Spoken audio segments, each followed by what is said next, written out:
Down the Biscayne. Yeah. 5 on the floor, ride for my dogs. Where here's the thing, you can check the score. Hustle hard, couple scars, wearing bubble frogs. Just like Butler said, you in trouble, y'all. Kept the flow playing, got it all banned. Y'all seen the block, stop with one hand. And Pat we trust, it's power have the guts. We're here to bring the heat, y'all can hang it up. Welcome to 5 on the Floor, a daily insider show on the Miami Heat and the NBA, featuring Ethan Skolnick, Greg Sylvander, and Alex Toledo, plus others from the 5 Reasons Sports Network. Welcome back to 5 on the Floor. I am your host, Greg Sylvander. Tonight's floor plan with me, Sean Rochester. You can follow him at Sean Rochester NBA on Twitter. We are going to go through... Oh, gosh, here we go. The 116-96 loss to the Detroit Pistons that the Miami Heat just suffered on their home floor. They have now lost to this team that had the second worst record in the Eastern Conference after last night losing a game in Memphis to a depleted Grizzlies team when they basically had everybody playing. Tonight, Jimmy was out, and they didn't show up. And this is like the theme over and over again, that they can't gain consistency. There's these moments when they just look incompetent. The offense gets stagnant. The defense becomes just leaky as can be. And they're not shooting well. And I don't have an answer for this. We're going to talk about this a little bit, big picture. Maybe a little bit about this actual game. I feel like what just happened the last two games, like there's a larger conversation to be had, and maybe that's another episode for another day. But Sean, what is your temperature check of the team? Because like I sit here on this show tonight pretty damn deflated. Like, it's so weird, the range of emotions. When they won that game in Boston after playing them well up there, I was like, okay, if they build on that, they could be a 4 seed by New Year's Eve. Now I'm like, shit, this is falling apart. Do you feel similar to that range of emotions, or is it just me on a roller coaster? Yeah, I think both of us are similar in that we kind of never get too high, never get too low. And, so far this season, obviously it's not been ideal, but we've kind of stayed the course, to use a SPO term. Last week you have that moral victory, the first game in Boston. Then you get the big win. You're starting to feel like we're turning the corner. We're getting healthy. You have the weekend off, and then you come out and you lay an egg yesterday. And then I said it last night in our pool party chat, and shout out to the pool party, but I was like, I'm not going to panic tonight, but if we lose tomorrow, I'll panic. So I got to be a man of my word, because we lost tonight and we got killed tonight by 20 points. I mean, Jimmy or not, man, like, I don't even know what to say. Like, it's so frustrating, because this team, it's better than what they're showing, whether that's good enough, but they're better than what they're showing. I think everybody should agree with that. Agreed. It's not showing it on the floor. And that's why, I guess, seeing what they did in Boston, and then we're going to actually pivot away from this, but I'm having a Heat fan moment. So just bear with me to our audience. When you see them go up to Boston and play up to the competition like that, and then Jimmy fly up there and get a victory like that, that's Miami Heat basketball, right? Like, that's like the allure of this era since Jimmy has got here. And then I know that he didn't play tonight, but there's just certain things, certain principles that these teams have had, and this team appears to lack it. That is a tough pill to swallow. But specifically tonight, Sean, 116-96 on their home floor. They ended up tied in rebounds, but for most of this game, they were actually out rebounding Detroit, and that would have been 2 games in a row. They ended up tied. But they were one of the big markers for success for this Heat team this year. Is when they out-rebound their opponent, they usually win. And now this would have been 2 games they either tied or did not get, or out-rebounded them and lost anyway. Is this as simple as this team just can't find their shot, and that's like basically making everything look worse? Or what are you seeing just it's the damn Pistons like that. So it feels like it's more about Miami than it is the opponent. And so I kind of want to focus on them specifically. And just, we saw Tyler and Bam basically account for all the points. Like, I don't know what to make of it. So essentially fill space here and try to make something of this, because I am basically at a loss for words. Yeah, I think to your point, I think you have to look at our squad. And if you look at last night, we got beat up in the paint. Tonight, we got beat up from behind the arc. It's a different problem every single night. Our offense tonight, 83 offensive rating in the half court. That's absolutely horrid against a team that I think is bottom 2, if not the worst defensive team. I'm pretty sure that's what Brady told me. I believe Brady on the last podcast. Yeah. Worst defensive rating or worst net rating. Like, come on. This is basically one of the this is the worst team in the league. Damn it. Yes. Keep going. And they're going to, and they're going to come out there and compete. They're young. They're guys that are trying to prove themselves in the league. And it wasn't going to be easy by any means. But, we talked when we were texting about the identity of this team. What is the identity? What is the positive thing that you're going to get game in or game out, regardless of the result? What's one thing? I can't even honestly think of one. You can think of some negative things that are going to happen almost every game, and that's the unfortunate thing. I don't know, man. We've been fans for a long time. We're old guys. You used to know that the Heat would come out here and play good defense, that they were going to hustle. Those shirts, the biggest, strongest, all nastiest, all that stuff. I don't know what crazy Andy's put on the back of these shirts, but it's not positive stuff. No, you're right. It's a level of indifference, and it's hard to say because you see individual efforts here and there that are signature Miami Heat efforts, right? And it's not the entire roster, but it's just the way that it's coming together. It has been an extremely inconsistent team that often either leaks offensively in that they can't make a shot, or the defense leaks. And if you have a water leak and can't find where it's coming from, or you're dealing with a water or mold damage issue in your home or business, you got to call Water Cleanup of Florida, 954-579-0356 for immediate assistance. With over 60 years of combined experience, Michael, Robert, and their team are prepared to handle any type of leak detection issue 24 hours a day, 365 days a year. After the leak is located and repaired, Water Cleanup of Florida will then clean, dry, and restore the damaged area. Fully licensed, insured, one-stop shop for you, any busy homeowner, business owner. You go to one contractor, that's Water Cleanup of Florida. They will handle it all from you start to finish. Service areas include Miami, Broward, and Palm Beach County. Call Michael anytime on his personal cell. Again, that's Water Cleanup of Florida, 954-579-0356, WCUFL.com. If you got the schmutz, they got the guts. The Heat needed Water Cleanup of Florida in the building tonight. Let's talk identities for a second. Like that's a good place to spend a segment. So let's take them back and show our age. Shit, it's one of those kind of nights. Zoe and Riley arrive. They trade for Timmy. They get PJ. Marley comes, and all of a sudden they're like a defensive juggernaut. What did we know about that team, Sean? We knew that every day they were going to show up with the lunch pail and play defense. And the games are going to be in the 80s, and it wasn't fun to watch necessarily from that point. But, right, like that was the calling card, right? And you had the role players off the bench, the Ike Austins, the Dwayne Coswells, the Keith Askins. You just had pieces that fit.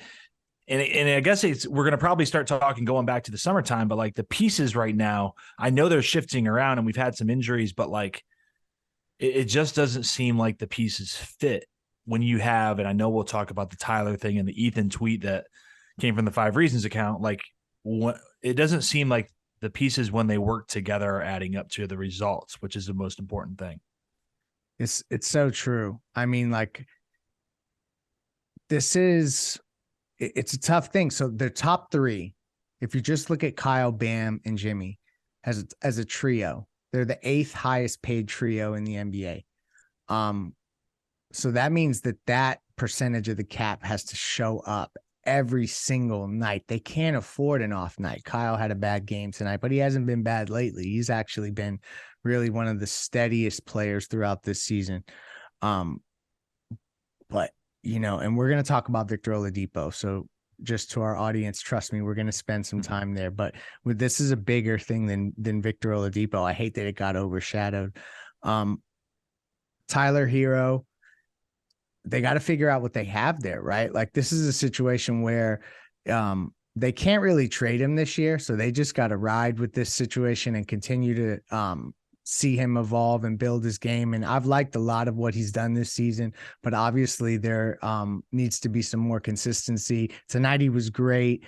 I don't know. Do you think that that the Jimmy, Bam, Tyler, Kyle Lowry build can work? Because we talk about pieces not fitting, and it may be that those four are the root of this, because I feel like all the tertiary pieces around the roster, they tend to find ways to integrate those guys, and it works just by mixing in different lineups and such. When we talk about those four, it's never really been, oh, look how they click. Do you think that they can figure that out? I think they can figure it out. I think tonight the hard thing is you really only had two consistent options. You had Bam and Tyler was great. If Jimmy was out there and you had your third option, but now you're requiring someone to play above their level. I mean, Strus couldn't do that tonight. Lowry, you had nothing off the bench. It's just like asking guys consistently across the board to play above their level, not just play their role, but be like one step above. And it's almost not fair because, I'm sure if we look around the timeline, you're going to point, to Tyler and he had these great stats, but it always ends up in a loss. Well, Tyler was great. I mean, he was getting whatever he wanted. He was great on offense. I mean, it was unbelievable the stuff he was doing with the ball and creating space without the dribble. And, so it's not really fair to point the result of the game on him. You look at Bam, people are always going to complain about Bam with something. He's not aggressive enough. He didn't do this. He didn't do that. Guy had 21 and 15 tonight, 9 and 16 shooting. Could he be more aggressive? Maybe, I guess. But like, who do you have to point blame at? Maybe not one person, but like the bench isn't good enough, not enough shots, people not knocking down threes. Our defense is leaky. I mean, there's just so many things. Like our ship has so many holes in it. And every time you think you plug the hole and we're going back to being afloat, another one pops again and you're going back down underwater. It's frustrating because I think we all want to think we have the answers. And the really most important thing is the guys, on that coaching staff. They're the ones that have to figure it out. And I'm sure they're working their asses off to do that. There's no doubt about that. It's a complex situation. Yeah, no. And I guess where fans get particularly disturbed is that a lot of these guys were here last year. So like some of like what you look at when they feel disconnected, you're like, what the hell is happening? Like these guys were together before. So like that also it rubs me the wrong way that a team that you bring back from an Eastern Conference Finals run is not like on that, this is our run for a championship type talk. Like they're just not in that. They haven't been in that mindset to me. I haven't heard that shit talking that you want to hear from a team about making a run for a title. You see how Boston has responded to losing. And obviously, I don't give credit to Boston often, but there's just a certain mindset with coming back to a season and they don't have that. And I don't know if it's going to come, and I don't know that they're a move away. The weird thing about the Eastern Conference is that, they're never going to be out of it. So it's like, they're going to likely be able to make one move if they want. And I hope it's not to sacrifice a pick if this team is too far out of the loop. When we talk about picks, I want to sneak in my favorite daily fantasy sports app, and that's Prize Picks. You want to go to Prize Picks and sign up right now because you can play so many different sports. They have NBA, NFL, college basketball, soccer, and you can mix sports. So it's basically you pick your favorite players in your favorite sports. They have their stats up there. You can choose over or under. For instance, a player like Kevin Durant is at 28.5 points right now. You choose over or under that in the game against Charlotte tomorrow. And then you stack your players together, can win up to 10 times your money. Here's the key, though. You got to use the code FIVE to get your deposit matched up to $100. That is the official daily fantasy partner of Five on the Floor in the Five Reasons Sports Network. And then our official betting partner is Better Edge. It's free. It's legal, free to join, legal, and it's social betting. So it's a little bit different in that you are not betting against the house. You can, basically find different lines and get juice on stuff that you wouldn't necessarily find elsewhere. Here's the key, though. Use the code 5RSN and you'll get $20 right in your bankroll to get started. So that's our daily fantasy and our official betting sponsor, Better Edge Prize Picks. Code 5 and FR, or gosh, look at me. I'm losing it now. 5RSN for the code for Better Edge. This game has me rattled, Sean. What is happening right now? Victor Oladipo. He comes back tonight. He didn't play bad, just like overshadowed by the stink that was this game. How did you feel about the Depot debut? Yeah, 9 points, 3 of 9, 1 of 4 from behind the arc, got to the free throw line 4 times, at 2 out of 4, 2 rebounds, 2 assists. So, efficiency-wise, you're going to look at the -12. Single game plus minus is a useless stat. Played 19 minutes, obviously was limited there. I thought his minutes were okay. It's one of those things where he's going to have to work some rust off. It was good to see him be able to get to the basket and take contact, get back up. You obviously get concerned sometimes with a guy like him with injury history, but I'm happy to have him back, and especially considering the way that Gabe Vincent has looked as of late. He can definitely jump into more minutes. Gabe was obviously out tonight with injury, but his play lately, his shooting has not been very good. So hopefully, between the two of them or just one of them, we just need backup guard minutes. I mean, we need something to spell these guys. Kyle Lowry continuing to play game after game, all these minutes. I mean, props to him, but eventually that's going to come back to bite them in the ass. And this is what we were talking about. They've kind of operated like a contending team does, like a 1 seed that's cruising. That's the kind of shit they've been doing with other guys and the way that they're managing minutes and playing time, while Kyle has had to play heavy minutes, and that's not sustainable long term. It's just a bizarre circumstance there. The other thing I want to close on as it relates to Oladipo, I saw flashes tonight, but I mean, ultimately, to me, anything he brings to this roster at this point is incremental to the total, because I didn't expect to have him back this soon. I was thinking this was more of a February proposition. Shout out to Ethan, who called this game as what they were calling a soft launch for Victor Oladipo. I think that he has a spot on this roster. It's just unfortunate because even with him, I still think that they're a creator short and probably 2 front court players short. Some sort of other 4 that can stretch the floor and still switch a little bit. And then another big that can play behind Bam. And so that's 3 players that are not currently here, Sean. Are you tracking similar to me that this is a multiplayer move kind of to plug the holes that it appears this team has? And it's so weird because watch them go on an 11-game winning streak after we do this show right here. And I'll have this stuff clipped against me and us for life. Are they it's multiple players away? Am I correct there? Yeah, I don't think that there's a single guy that's going to be out there that you can grab and just plug it in. It's not that type of situation or roster. What I was thinking about when you were talking is tomorrow, and who knows if they'll practice on the second, after a back-to-back situation like that, going into a game on Thursday against the Clippers. What would you do hypothetically if they're practicing tomorrow? Greg Sylvander gets to make the practice plan. What are you focusing on? It's tough because I think it transcends like going out there and doing a walkthrough of like where you should be on the court and who should rotate where. They know all that stuff. Yeah. They know that shit. Like they watch it all the time. They go over it. To me, this is about like, I mean, I hate to use my cliche, but it's about like guts. It's about not going out like punks, and it's just weird. They just seem disconnected. And to your point, I bet you they get the day off. And it's like, to just let this sit and fester. I guess maybe Jimmy comes back and it all goes away and gets better.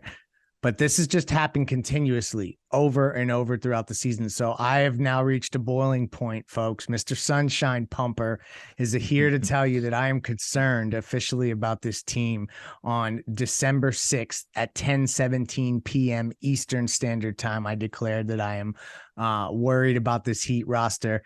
But you know what? Like, I've seen them do a quick reset on a roster from 05 to 06, and that turned out pretty good, Sean. So there is precedent for them fixing this, but it was difficult tonight. I do not want to sugarcoat it at all. Any final thoughts related to the game against Detroit specifically?